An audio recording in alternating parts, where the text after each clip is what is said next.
Okay, first of all, I know the history behind the WNBA. I know that both of those cities have had teams before and they got us where we're at, so I'm thankful for that. Following Sophie Cunningham's shocking disclosure, the WNBA is in full damage control mode. That is completely upending the league. Her startling claim has provoked indignation, contentious discussions, and now a hefty fine intended to put an end to the dispute. Was this a move the league sees, or was it a daring stand for the truth? As going too far, players are muttering, fans are divided, and the tension is quickly building. There's no doubt that this isn't only about basketball these days. This is the thrilling tale of the fine that everyone is talking about. The WNBA is rocked by Sophie Cunningham's struggle. Sophie Cunningham has discovered herself this season in the epicenter of a developing issue unlike anything the WNBA has ever witnessed. 4 distinct penalties have been given to her, an uncommon and severe reaction from the league for a player who was just beginning to gain notoriety. Everything began when Sophie, angry over a game with dubious referee calls, he uploaded a direct TikTok video that the officials are worthless. Many were astonished by the $500 fine that resulted from just one conduct. Both players and spectators. Sophie, however, refused to give up. Rather, she vented her annoyance on a podcast where she didn't only explain her prior remarks by elaborating on them, exposing a profound and pervasive discontent that many players regarding the league's officiating. This daring action resulted in a $1,500 fine, which was much more severe. The total fines imposed against her presently stand at an astounding $2,000, sending a strong message from the WNBA. However, this statement did not put an end to. The whole basketball community has taken notice of the inferno that Sophie ignited. There was an immediate and intense outcry. As hashtags endorsing Sophie started to trend globally, social media sites exploded. Fans expressed their indignation, highlighting the obvious contradiction in the league's strategy, while Cunningham encountered numerous. Despite dominating, Caitlin Clark, another excellent athlete, has not been punished for stating her truth games and garnering a lot of attention during the previous 2 seasons. The public's ire and perplexity were only heightened by this disparity. GoFundMe pages appeared almost instantly, and in a matter of hours, enough money was raised to pay Sophie's fines. Petitions calling for fairness in the imposition of fines and openness in officiating were collected. Thousands of signatures in a record amount of time. There was a clear and loud call for change. Why should a player be penalized for speaking out about an issue that a lot of people think exists? Why disregard the demands for improved accountability and refereeing? There is more to Sophie's story than just penalties and annoyances. It tells the story of a league at a turning point, the conflict between athletes and officials, the issue of justice, and the need for integrity are all rising to the surface. As support and voices become more audible swells, the WNBA is up against a problem that might change its course: the consequences of Sophie Cunningham's the outspoken posture is just getting started. What happens now when control and courage collide? Will Sophie's battle spark a shift, or bring about unanticipated consequences? Everything will be revealed in the upcoming chapter. Continue to observe The Clash and Sophie Cunningham. Concerning free speech in the WNBA, how the WNBA and other major basketball leagues differ significantly. The way leagues respond to criticism is very transparent. NBA greats like Charles or vocal players like Draymond Green, Barkley's unflinching honesty has been the foundation of their entire careers. In addition to their skill, Barkley, particularly, became a cultural figure by freely expressing his opinions and unreservedly criticizing the game and its shortcomings. This kind of openness is expected and celebrated by fans. It is an integral element of the sport's identity. However, Sophie Cunningham's encounter reveals an alternative narrative, following her public criticism of referees for failing to shield players, such as Caitlin Clark. It was a terrifying answer. She was only expressing frustration at one point. The following day, a league official removed her. "They're going to fine you again," they gently threatened, stepping aside in front of everyone. This was not just a reprimand. It sent a strong message that free expression is not tolerated in the WNBA and that there are severe repercussions. The WNBA appears to adhere to a harsher playbook where speaking up bears more consequences than the NBA's ethos of open communication. Severe punishments. It is impossible to overlook this disparity, which begs important concerns regarding what kind of environment. The league's goal, however, the WNBA has gone too far in attempting to quiet Sophie Cunningham. Distinct from the original plan, her voice has only become louder as a result of their punishment. On the specific officiating problems she brought to light, this is an attempt to bury a story only, which is the typical Streisand effect in action. To make it a major story, the irony is more profound when one considers current disputes surrounding cheap, unpunished jabs at Caitlin Clark. A concerning trend has been seen by fans. The league seems increasingly prepared to To punish players for their remarks rather than their dubious or risky on-court behavior, what sort of message does that convey? Send about fairness and priorities. How can trust develop when the penal system appears to be unfair and accountability feels elusive? Sophie was direct and candid in her critique. I would acknowledge that I frequently make mistakes if I were a referee. It's not an easy job. What are you doing, though, when a straightforward call in front of you is repeatedly missed?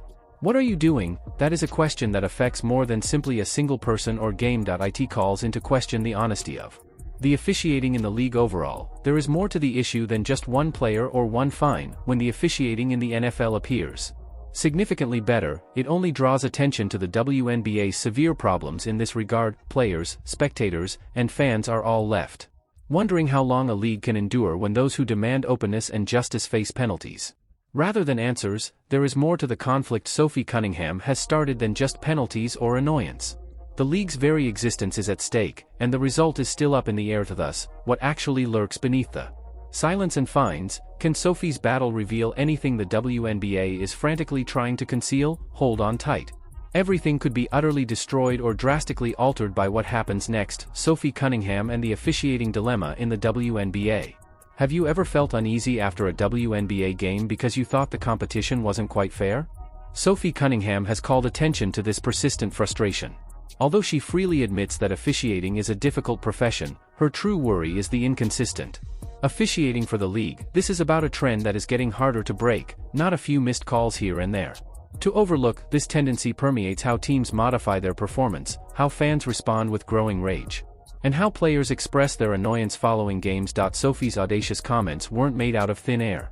The WNBA has been trying to covertly sidestep this terrible wound for years, but they have torn it open. The recent occurrences of the issue is aptly illustrated by Caitlin Clark. During sports, elite players often take cheap shots without just one whistleblower. Once uncommon, these instances are now all too frequent, inciting fury among supporters and both players. Questions about why these offenses go unpunished are common in the stands and on social media. Why does the league seem to ignore it? The voices of the league's veterans, rookies, and national supporters reiterate the same confusion. What's happening with the referees? Many people inquire. However, the league's response has been to penalize vocal athletes like Sophie. Some people may consider a $500 fee for expressing frustration to be a minor punishment.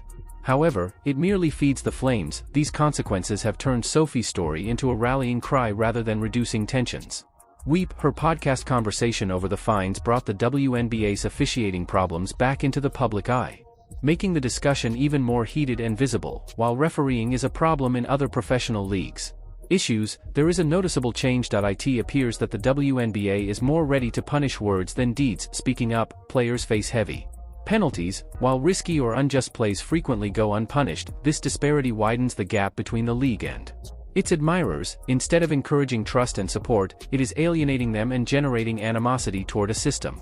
Things seems more and more unjust. How long can the WNBA continue to ignore the voices demanding transparency and justice before the fissures beneath the surface explode? Sophie Cunningham's bravery has shown more than just officiating shortcomings. It has spurred a battle for the integrity and viability of the league. But what if Sophie's silence was only the start? How far will the league go to safeguard its precarious reputation before does everything fall apart? To find out the truth, stay in touch. How the WNBA silence backfires. Comparing the ways in which major sports. There is a noticeable disparity in how leagues handle referee disputes. Consider the NFL. Despite well-publicized errors, the league upholds a greater sense of accountability, as evidenced by the notorious 2019 no-call in the Saints game. Fans freely examine and debate the choices made by the referees, who are regarded as experts. Players as well as the media. Players are free to express their dissatisfaction with officiating without worrying about repercussions. Even in the face of errors, this transparency fosters trust. Conversely, the WNBA appears to be adopting a quite different approach, one that prioritizes silencing critics over addressing the actual issues.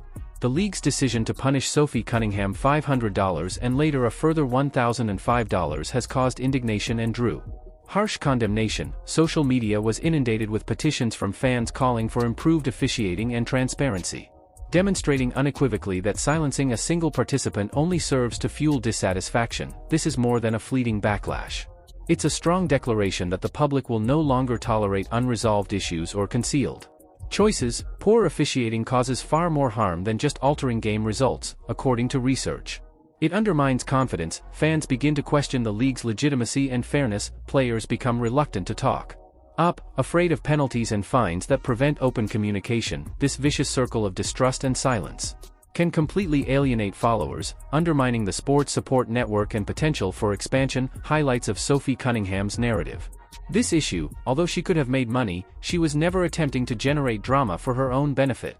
Greatly by leveraging her strong opinions, videos of her talking about referees would have probably earned her hundreds, if not thousands, of sponsorships and views. Rather, she decided to confront the referees directly. Once even referring to them as worthless, this candor led to severe repercussions, but it also served as a rallying cry. Weep, the fact that players and supporters aren't giving up is really amazing. Social media noise isn't. It's a call for honesty and clarity, not simply meaningless babble. Sophie's remarks just revealed the debate, they did not initiate it. A long-standing issue that the league has been dealing with, the WNBA's response has demonstrated that repressing criticism merely makes the problem more prominent and increases demands for responsibility. As this movement expands, the league must decide whether to publicly address the officiating issues or run the risk of upsetting the entire community. That keeps it going. The WNBA must now make a critical decision because the stakes have never been higher. Will it address ingrained problems or hush its detractors? What unseen factors are causing this pressing crisis? Everything will be redefined by what transpires next: the WNBA's conflict with credibility and criticism. The WNBA's choice to penalize a player just for talking about her own penalties seems like something from a bizarre bureaucracy nightmare. It's confusing, almost Kafka-like, not because it exposes some profound irony but rather because it emphasizes how disconnected the league appears to be from its own problems. Sophie Cunningham provided the whole narrative on her podcast about how, in front of the squad, her general manager pulled her away to inform them of another fine, while admitting that certain referees are proficient and that Sophie's remarks were insufficient to get beyond the league's stringent penalty system. Their work is far from simple. The issue is more complex. If referees were continuously upholding the court's order and making the correct calls, Sophie and other players wouldn't feel compelled to express their annoyance in public. The reality of this shows a significant deterioration in officiating standards. Rather than accepting the criticism and making an effort to get better, the league decided to disregard the issues and intensify penalties, transforming a straightforward complaint into a far more significant problem. What started out as a single player's complaint has grown into a significant dispute involving the boundaries of league power and free expression. Furthermore, the timing couldn't be worse, similar to how the Wall Street Journal released a commentary expressing worries that Caitlin Clark's civil rights may violated. The WNBA is currently being scrutinized for developing a